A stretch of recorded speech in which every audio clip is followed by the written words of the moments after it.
삶은 계속됩니다라는 제목으로 하나님의 말씀을 함께 생각해 보겠습니다. 솔로몬 왕이 건축한 예루살렘 성전, 그 휘황찬란했던 그 과거의 영광은 어디론가 사라지고 수많은 시련과 또 고통 속에서 이 예루살렘 성전은 기원전 586년 바벨론에 의해서 무너지게 됩니다.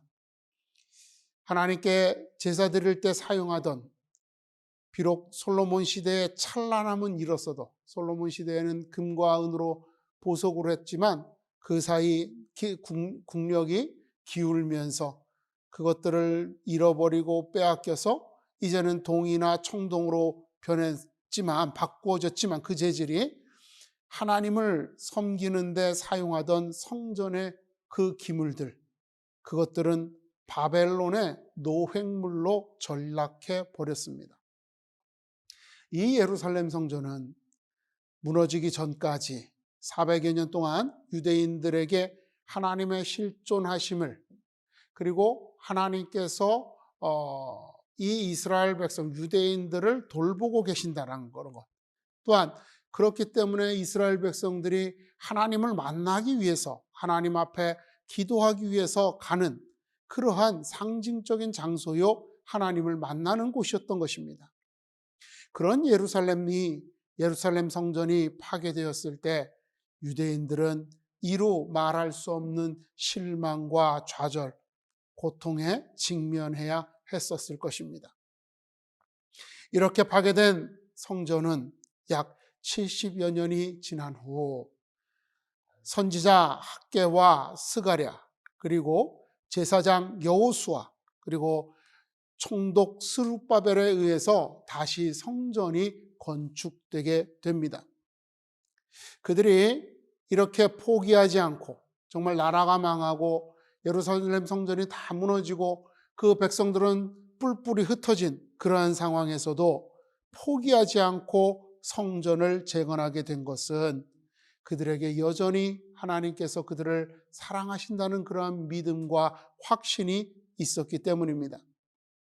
이 믿음은 이미 성전이 파괴되기 전부터 하나님께서 선지자들을 통하여 말씀하셨던 것이죠. 하나님께서는 예루살렘 유대인들을 심판하시고 그들을 버리셨다는 것을 예루살렘 성전의 파괴로 그렇게 나타나시겠다라고 말씀하셨지만, 그들이 시간이 지나서 다시 돌아와서 옛 영광을 재현할 것이다라고 그렇게 선지자들을 통하여 말씀하셨던 것입니다. 그 하나님의 말씀을 믿고 있었기 때문에, 그들은 그 사실을 믿고 확신하였기 때문에 견디다 70여 년이 지난 후 기회가 되었을 때 하나님의 성전을 재건하게 된 것입니다. 그리하여 성전의 기초를 다시 놓던 날, 정말 희망에 찬 백성들은 기쁨으로 함성을 질렀습니다. 이제 예루살렘 성전이 다시 재건되는 것을 통해서 하나님께서 우리와 함께 하시고 우리에게 보여주셨던 그 다윗 왕의 영광, 솔로몬 왕의 그 풍요로움을 우리에게 주실 것이다, 다시 회복할 수 있을 것이다 라고 하는 기쁨으로 큰 함성을 질렀다라고 기록했습니다. 한편 한쪽에서는 옛 성전을 기억하는 나이 많은 족장들이 통곡했다 그래요. 왜냐하면 다윗 왕이 나라의 기틀을 다 이렇게 든든히 세우고, 또 솔로몬 왕이 그 기틀을 바탕으로 해서 다윗 왕 때부터 비축해 놓았던 금은 보화를 가지고 성전을 건축할 때는 그 규모나 그 화려함이 세상 그 어느 나라보다 뛰어난 그러한 크고 화려한 휘황찬란한 그런 성전이었죠. 그런데 지금 이들은 포로에서 완전히 모든 백성이 돌아온 것도 아니고 일부의 백성들이 들어와서 또 주변 그 이방인들의 회방 속에서 성전을 재건하니까 그 규모나 사이즈 이런 것들이 볼품없었겠죠. 하다못해 학개 선지자가 이스라엘 백성들을 두고 얘기를 해요. 너희가 보기에 이 성전의 규모가 보잘것없지만, 이렇게 얘기를 해요. 이거 보잘것없다. 솔직히 사람의 눈으로 보기에는 보잘것없는 것이다, 이렇게 말하죠. 그러니 옛날 성전의 그 찬란함과 화려함을 기억했던 장로들은 우리가 이렇게밖에 할 수 없는 거라고 하는 자괴감에 빠졌던 것 같죠. 그래서 대성통곡을 했다, 그렇게 기록합니다. 이들의 두 반응, 한쪽에서는 기대감으로 함성을 지르고 한쪽에서는 실망으로 대성통곡하는 이것은요, 결국 성전의 재건, 그 규모와 크기에 견주어서 그들이 기대하는 바 하나님께서 다시 세우실 나라를 짐작하고 있다, 예상하고 있다, 예측하고 있다. 그냥 옛 성전을 기억하지 못하는 이들은 성전을 다시 재건한다는 것 때문에 하나님께서 다윗의 영광을 주실 것이다, 이렇게 기대하고 희망에 찼다면, 옛 성전을 기대하는 자들은 야, 이거 다윗 왕, 솔로몬 왕이 지었던 그 성전에 비하면 볼품이었어. 그럼 우리가 이 작은 걸 가지고 하나님께 얼마나 큰 은혜를 받겠느냐, 이렇게 이제 비교한다는 거죠, 둘 다 서로를. 이들이 기대하는 하나님의 나라는 다윗이 왕으로 통치하던 시절의 위상, 주변 국가들이 다 조공을 바치던 그런 위상이죠. 또 솔로몬 왕이 다스리던 때의 풍요로움, 정말 금은보화가 넘쳐나고 백향목이 넘쳐나는 그런 상황입니다. 그런 것들을 기대했습니다. 이것이 함성과 대성통곡으로 표현된 겁니다. 자, 그런데 하나님께서 유대인들에게 약속하신 것은 다윗이 다스릴 때, 솔로몬이 다스릴 때의 그런 위엄과 풍요로움이 아닙니다. 하나님께서 약속하신 것은 하나님의 나라입니다. 사실 다윗 왕의 나라, 솔로몬의 나라, 이거 다 하나님이 다스리시는 나라를 상징적으로 보여주시기 위한 것이었어요. 그런데 이들은 눈에 보이는 그것에 가리워져서 하나님의 나라를 보지 못했던 겁니다. 하나님의 나라는 어떤 것일까요? 본문 17절에 보니까 예수님께서 비로소 전파하여 이르시되 회개하라, 천국이 가까이 왔느니라 하셨다, 이렇게 말씀하셨어요. 여러분, 여기서 비로소라는 말은 이제 예수님께서 일상적인 우리 인간의 삶을 접어두고 이제 예수님께서 본격적으로 사역을 시작하신다, 그 사역의 내용이 천국이 가까웠다, 이것을 선포하는 것이다라는 그런 의미가 될 수 있습니다.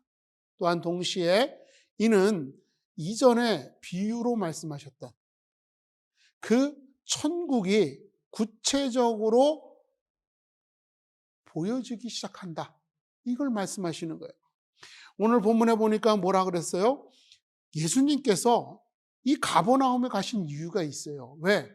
이 가버나움은 이사야 선지자나 또 아모스 선지자나 이런 사람들이 다 예언했던, 이사야 선지자가 이 가버나움 땅, 스불론 땅과 납달리 땅과 요단강 저편의 해변길이 이제 해방을 맞을 거다, 하나님의 나라를 보게 될 것이다라고 예언했던 것이거든요.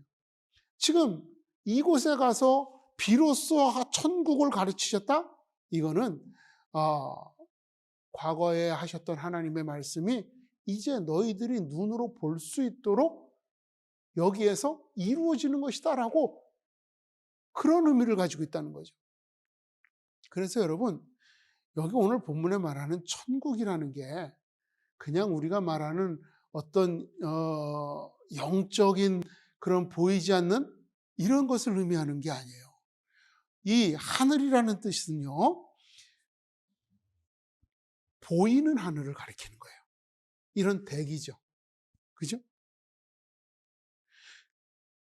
그런 하늘이에요. 이 말에는, 이 단어에는 그런 뜻이 있는 거예요. 그냥 단순하게 천국을 가리키는 것이 아니라 하늘을 가리키는 것이 있단 말이에요. 그런 뜻도 같이 있다는 겁니다. 그럼 여러분, 이 사람들이 생각했을 때, 유대인들이 생각했을 때 이게 영적인 하늘이라고 이해를 했겠어요? 아니죠. 그들에게는 눈에 보이는 하늘이에요. 그런 눈에 보이는 하늘, 그 하늘의 나라, 하늘의 왕국을 너희에게 가까이 왔다라고 하는 거예요. 이제 실현된다라고 하는 겁니다. 그 왕국이라는 말은 뭐냐? 왕국이라는 말은 뭐냐면 왕권, 통치권, 주권 이런 의미예요. 왕의 권한이 미쳐지는 영역, 왕이 다스리는 영역, 왕이 통치하는 영역이라는 거죠. 그러니까 예수님께서는 이곳에서 이제부터 하나님이 다스리시는 그 나라가 너희들 앞에 보여지게 될 것이다라고 이렇게 말씀하시는 것이란 말입니다. 이 천국이 당시에 그냥 우리가 지금 생각하는 것 같은 어떤 미지의 눈에 보이지 않는 영적인 나라가 아니라 하나님의 하늘에 계시는 하나님께서 다스리시는 그 하나님의 권위가 드러나고 선포되게 될 것이다. 너희가 보게 될 것이다 라고 하는 의미를 나타내기도 한다는 거죠. 여기서 말씀하시는 하나님의 나라, 천국은 하나님의 통치가 이루어지는 것입니다. 예수님께서 당신의 사역을 통하여 하나님의 통치하심을 사람들이 볼 수 있게 하시겠노라고 선포하는 겁니다. 이제부터 내가 너희들에게 하나님의 통치하심을 보여주겠다라고 말씀하시는 거죠. 그렇게 하나님의 나라는 미지의 세계 혹은 죽음 이후에 경험하게 되는 것이 아니다라고 하는 겁니다. 본문에서 주님께서 인용하셨던 이사야 선지자와 아모스 선지자 그리고 다윗의 시편을 보면 이렇게 말해요. 이사야 선지자가 흑암에서 우리가 보게 되리라 그랬어요. 건져지리라 그랬어요. 여러분, 이게 지금 로마인들이 통치하는 그런 암울한 시대를 가리키는 게 아니에요. 이거는 그들이 세상의 가치에 얽매여서 참된 하나님의 나라, 즉 하나님께서 다스리고 계심을 보지 못하고 있는 현실을 지적하는 말이란 말입니다. 이러한 사람들이 살고 있는 것이 현실이 감옥이죠. 왜? 세상의 권세 아래 묶여서 살아가고 있는 것. 이것이 바로 이사야 선지자가 말했던 감옥에서 너희를 풀어주시리라는 말씀이란 말입니다. 그들이 하나님의 나라를 보지 못한 채 살아가고 있는 것, 하나님의 통치하심을 느끼지 못한 채 살아가고 있는 것이 사망의 음침한 골짜기인 겁니다. 다윗이 고백하죠. 내가 사망의 음침한 골짜기를 걸어갈지라도 내가 평화로움은. 하나님의 통치하심을 보니까 평안하다는 겁니다. 또 세상이 당연하다고 보는 자연의 원리를 거역하는 역사를 이루시는 것을 보면서 그것이 사망의 그늘을 아침으로 바꾸고 낮과 어둠을 바꾸는 하나님의 역사라는 겁니다. 이제 하나님 예수께서 일으키실 그 모든 이적들은 이와 같은 하나님의 다스리심, 초자적인 모든 것들을 다스리시는 것을 보여주게 될 것이다라고 말씀하시는 겁니다. 그렇기에 하나님의 나라는 하나님의 통치 아래 사는 것을 의미하는 겁니다. 그냥 죽어서 가는 곳이 천국이 아니라 오늘 내가 하나님의 통치 아래 살고 있으면 그게 천국을 사는 것이다라고 하는 겁니다. 이러한 하나님의 나라를 살아가는 것, 이것을 사도 바울은 세상 염려에 사로잡혀 살아가는 거다. 그래서 비유적으로 말해요. 결혼한 여자는 남편을 어떻게 기쁘게 할까? 결혼한 남자는 여자를 어떻게 기쁘게 할까? 이걸 염려하며 살아간다 그래요. 그러니까 이 세상의 염려에, 지난주에도 말씀을 드렸지만 이 세상의 염려에 얽매여서 살아가는 삶은 여전히 흑암에 살아가는 거예요. 그런데 이 모든 염려를 주님께 맡기고 오늘 내 삶을 성실하게 주님을 따라 살아가는 것, 이것이 천국을 살아가는 것이다라고 하는 겁니다. 그래서 사도 바울은 그러면서 하는 말이 너희가 염려 없기를 원하노라. 세상에 얽매이지 말고 그건 다 하나님 앞에 맡기고, 그리고 너희는 하나님의 다스리심에 따라 살아가라는 겁니다. 그래서 주께서는 이 세상의 염려를 가지고 당신을 따르는 자들을 거절하셨어요. 나 너네를 원하지 않는다. 요한복음에 보니까 주님께서는 너희가 영생을 얻기 위해서 나에게 오는 것을 원하지 않는다. 우리는 영생을 얻기 위해서 하나님 앞에 가야 되는데, 그죠? 우리는 그렇게 배우는데, 그렇게 알고 있는데, 주님은 너희가 영생을 얻기 위해서 내게 오는 것을 원하지 않는다 그랬어요. 여기서 말하는 영생이라는 것은 뭐예요? 영생이라는 것은 하나님을 사랑하는 마음 없이 이 땅에서 내가 잘 살고 잘 먹고 잘 입고 이런 것들을 바라는 마음이에요.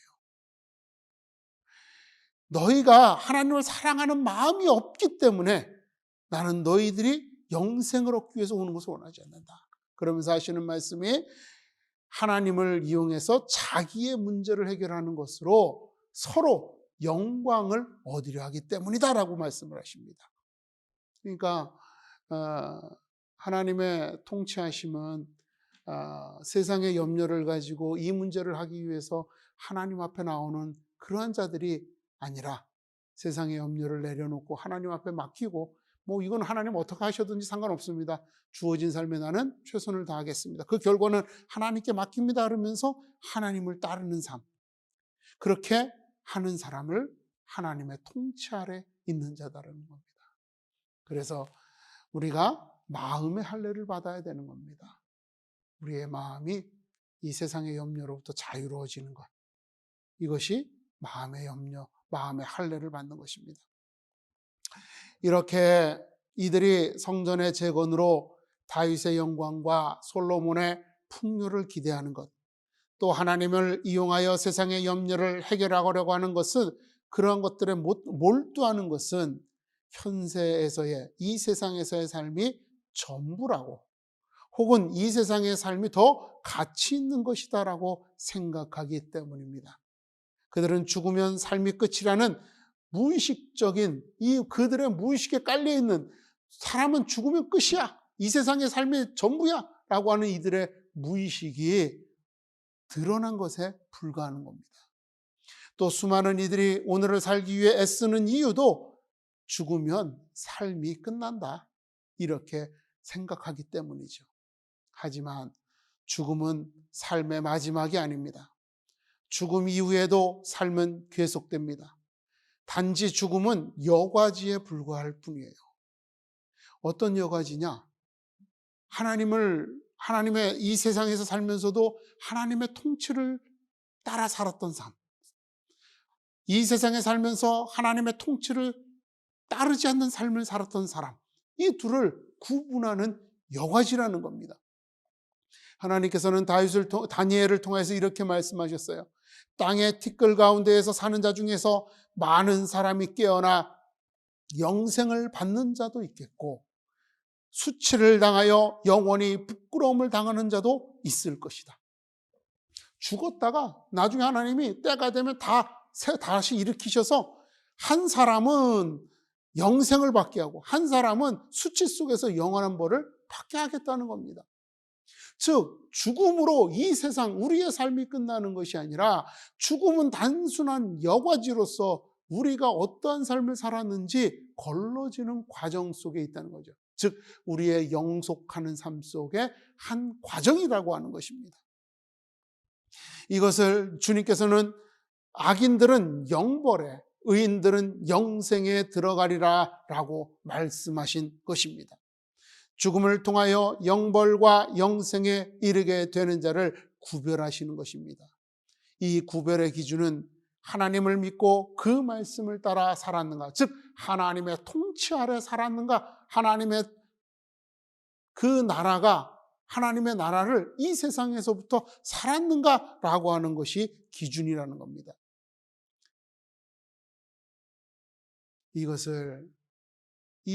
그렇기 때문에 여러분이 우리가 이 세상에서 하나님의 통치 아래 사는 것이 굉장히 중요한 거죠. 그것을 디모데에게 사도 바울이 이렇게 말해요.